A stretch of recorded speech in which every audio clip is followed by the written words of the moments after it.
তুমি ২৬ বছরে আমার পেছনে যত টাকা খরচ করেছো, তুমি কি জানো আগামী ৩ বছরে সে টাকা আমি তোমায় ফিরিয়ে দিতে পারবো? বাবা কিছুটা মুচকি হেসে বলল, একটা গল্প শুনবি? ছেলেটা কিছুটা অপ্রস্তুত হয়ে গেল। নিচু স্বরে বলল, বলো বাবা, শুনবো। তোর বয়স যখন ৪, আমার মাসিক আয় তখন ২০০০ টাকা। ওই টাকায় সংসার চালানোর কষ্ট বাড়ির কাউকে কখনো বুঝতে দিইনি। আমি আমার সাধ্যের মধ্যে সব সময় চেষ্টা করেছি তোর মাকে সুখী করতে। তোকে যেবার স্কুলে ভর্তি করলাম, সেবারই প্রথম আমরা দুজনে, আমি আর তোর মা, পরিকল্পনা করেছি আমরা তোর পড়ার খরচের বিনিময়ে কি কি ত্যাগ করব। সে বছর তোর মাকে কিছুই দিতে পারিনি আমি।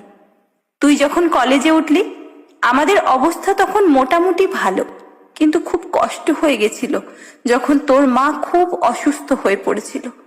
ঔষধ কেনার জন্য রোজ রোজ ওভারটাইম করে, বাসে করে, পায়ে হেঁটে, ঘামে ভিজে বাড়ি ফিরতে খুব দুর্বিষহ লাগতো জানিস। কিন্তু কখনো কাউকে বুঝতে দিইনি, এমনকি তোর মাকেও না। একদিন শোরুম থেকে একটা বাইক দেখে এসেছিলাম। সে রাতে আমি স্বপ্নেও দেখেছিলাম আমি বাইকে চড়ে কাজে যাচ্ছি। কিন্তু পরের দিন তুই বায়না ধরলি ল্যাপটপের জন্য। তোর কষ্টে আমার কষ্ট হয় বাবা। আমি তোকে ল্যাপটপটা কিনে দিয়েছিলাম। আমার তখনকার ১ টাকা, তোর এখন ১ পয়সা।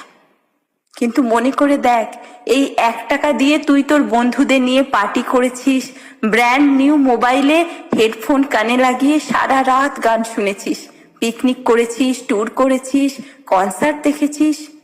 তোর প্রতিটা দিন ছিল স্বপ্নের মতো। আর তোর ১০০ টাকা নিয়ে আমি এখন সুগার মাপাই। জানিস, আমার মাছ খাওয়া নিষেধ, মাংস খাওয়া নিষেধ। কি করে এত টাকা খরচ করি বলতো? তোর টাকা নিয়ে তাই আমি কল্পনার হাট বসাই। সে হাটে আমি বাইক চালিয়ে সারা শহর ঘুরে বেড়াই, বন্ধুদের নিয়ে সিনেমা দেখতে যাই, তোর মায়ের হাত ধরে তাঁত মেলায় ঘুরে বেড়াই।